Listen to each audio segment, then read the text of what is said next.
आज हम time travel के टॉप 5 रियल इंसिडेंट्स के बारे में बात कर रहे हैं जो आपको हर चीज पर सवाल उठाने पर मजबूर कर देंगे। Number 5, air marshal sir Victor Goddard. Air marshal sir Victor Goddard गलती से पैरेलल यूनिवर्स में चले गए। 1935 में वापस, जब वो अभी भी विंग कमांडर थे, सर गोडार्ड को स्कॉटलैंड में एडिनबर्ग के पास ड्रेम में स्थित एक एयरबेस का निरीक्षण करने का निर्देश दिया गया था।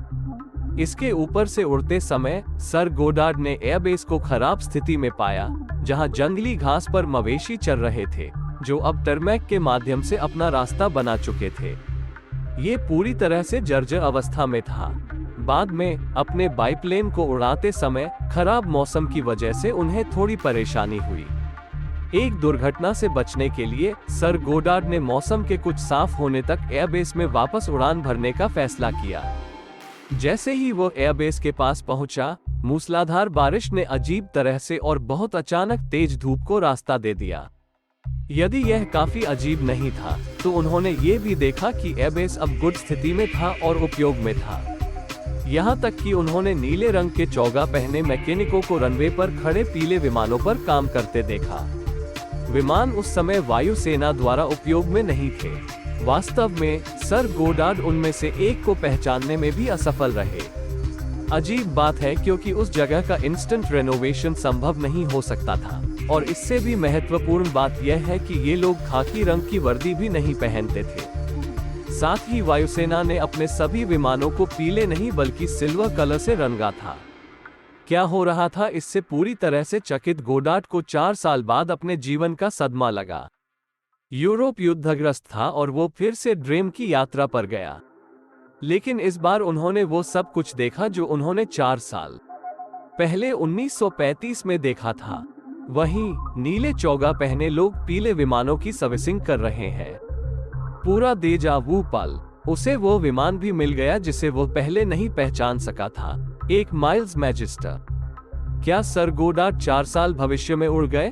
संशयवादियों का कहना है कि हो सकता है कि गोडार्ड अपने स्थान के बारे में भ्रम में रहे हों, लेकिन ये बहुत आसान व्याख्या है। साथ ही, क्या उनके जैसा प्रशंसित अधिकारी इतनी प्राथमिक गलती कर सकता है? 1987 में सर गोडार्ड का निधन हो गया, इसलिए हमारे पास कोई जवाब नहीं होगा। Number 2, the man who met himself. 30 अगस्त 2006 को 36 वर्षीय हाकिन नॉर्डक्विस्ट घर वापस आए और देखा कि उनकी रसोई पानी से भर गई है। ये सोचकर कि यह रिसाव से ज्यादा कुछ नहीं है, वो समस्या को ठीक करने के लिए सिंक के नीचे रेंगता हुआ चला गया। लेकिन जब वो कैबिनेट के अंदर रेंग कर गया, तो उसने देखा कि यह अभी जारी है। इसलिए वो तब तक रेंगता रहा जब तक कि वो सुरंग के अंत में रुक नहीं गया। जब वो बाहर निकला, नॉर्डक्विस्ट ने महसूस किया कि वह भविष्य में वास्तव में 2042 में उतरा था, और अजीब तरह से वो भविष्य में खुद से भी मिला, एक 72 वर्षीय व्यक्ति। भविष्य के नॉर्डक्विस्ट को इस लड़के से मिलकर कोई आश्चर्य नहीं हुआ। बार बार उसने उसे ऐसी बातें भी बताई जो केवल वह ही जान सकता था। उन्होंने एक ही टैव भी बनवाया था। बेशक भविष्य के लड़के का टैव थोड़ा और फीका था। उन्होंने साथ में सेल्फी भी ली। Number 3, the time travelling hipster. इस तस्वीर को बहुत ध्यान से देखिए। इसमें कुछ गलत खोजें।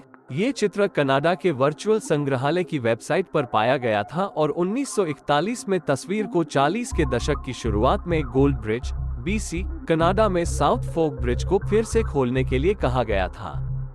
हालांकि यह एक पूरी तरह से सामान्य तस्वीर है, कोई भी इस सज्जन को हिपस्टर कपड़ों में नोटिस किए बिना नहीं रह सकता है। वो वास्तव में यहाँ चालक दल का हिस्सा जैसा नहीं दिखता है ना? क्या वो समय में वापस यात्रा कर रहा हो सकता था? Number 2, wall street scam artist. 28 जनवरी 2003 को एंड्रू काल्सिसिंग को वॉल स्ट्रीट पर इनसाइडर ट्रेडिंग के लिए पुलिस द्वारा गिरफ्तार और हिरासत में लिया गया था। ये सच में पागल है। स्टॉक मार्केट में 2 सप्ताह की अवधि के दौरान एंड्रू $800 से $350 मिलियन तक पहुंच गया। यह ऐसा है जैसे उसने जो कुछ भी निवेश किया वो सोने में बदल गया। उसने जिस तरह का मुनाफा कमाया वो लगभग असंभव है। उसे पुलिस ने इस आरोप पर गिरफ्तार किया था कि उसके पास अवैध अंदरूनी जानकारी रही होगी। लेकिन जब उससे पूछा गया कि उसने ऐसा क्यों और कैसे किया, तो पुलिस वास्तव में उम्मीद नहीं कर रही थी कि एंड्रू को क्या कहना है। उन्होंने वर्ष 2256 से एक आदमी होने का दावा किया। चूंकि वो भविष्य से थे, इसलिए उन्हें पता था कि स्टॉक कैसा प्रदर्शन करने जा रहे हैं। जाहिर है, पुलिस को लगा कि यह आदमी पूरी तरह से बकवास कर रहा है। लेकिन ये लीजिए, जमानत पर छूटने के तुरंत बाद वह आदमी इस धरती से गायब हो गया और बार बार कोशिश करने के बाद भी वह नहीं मिला। क्या वह सच कह रहा था? कौन जानता है, लेकिन कार्लसन ने इराक पर अमेरिकी आक्रमण की सटीक तारीख की भविष्यवाणी की थी। नंबर 1, द मैन फ्रॉम टोड। जुलाई 1954 की एक गर्म दोपहर में एक व्यक्ति हनडा हवाई अड्डे पर पहुंचा, जिसे टोक्यो अंतर्राष्ट्रीय हवाई अड्डा भी कहा जाता है। दाढ़ी वाले एक कोकेशियान आदमी के रूप में डिस्क्राइब्ड, यह आदमी फ्रांसीसी होने के लिए जाना जाता है, लेकिन वो जापानी सहित अन्य भाषाओं में भी बहुत अच्छा था। अब कहानी के कुछ वर्जन्स हैं। कुछ लोग कहते हैं कि उस व्यक्ति ने अपना पासपोर्ट जापानी अधिकारियों द्वारा मुहर लगाने के लिए सौंप दिया जब अधिकारियों ने महसूस किया कि जबकि पासपोर्ट पूरी तरह से ठीक लग रहा था, जिस देश में इसे जारी किया गया था, टोरेड वास्तविक वर्ल्ड में मौजूद नहीं था। एक अन्य वर्जन में उस व्यक्ति ने उल्लेख किया कि वह टोरेड से था, और जब अधिकारियों ने उस पर विश्वास नहीं किया तो उसने अपना पासपोर्ट दिखाया। किसी भी तरह से आदमी ने अधिकारियों को ये समझाने की पूरी कोशिश की कि टोरेड वास्तव में वास्तविक जीवन में मौजूद है। उन्होंने दावा किया कि यह फ्रांस और स्पेन के बीच स्थित था। उन्होंने दावा किया कि उनका गृहनगर भी नया नहीं था और कहा कि यह पिछले 1000 वर्षों से है। आखिरकार जब आदमी को दुनिया का नक्शा दिखाया गया तो उसने उस क्षेत्र की ओर इशारा किया जो वर्तमान में एंड्रा की रियासत है।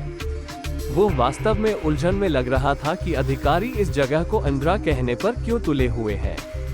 आखिरकार आव्रजन अधिकारियों ने अपराधी होने के संदेह में उस व्यक्ति को गिरफ्तार कर लिया।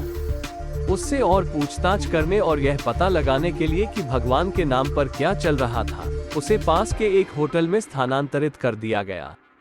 उनके कमरे के बाहर 2 गार्ड तैनात थे, लेकिन अंदाजा लगाइए कि जब वे अगले दिन उस आदमी को देखने गए तो क्या हुआ? पूफ, गायब हो गया। यहाँ तक कि जो दस्तावेज वह अपने साथ ले जा रहा था, जो इस आदमी के अस्तित्व के सबूत के रूप में इस्तेमाल किया जा सकता था, वह भी गायब हो गया। क्या वह भविष्य का आदमी हो सकता था? या अधिक दिलचस्प बात यह है कि क्या वह एक पैरेलल यूनिवर्स में रह सकता है जहां एंड्रा को टोरेड के नाम से जाना जाता है?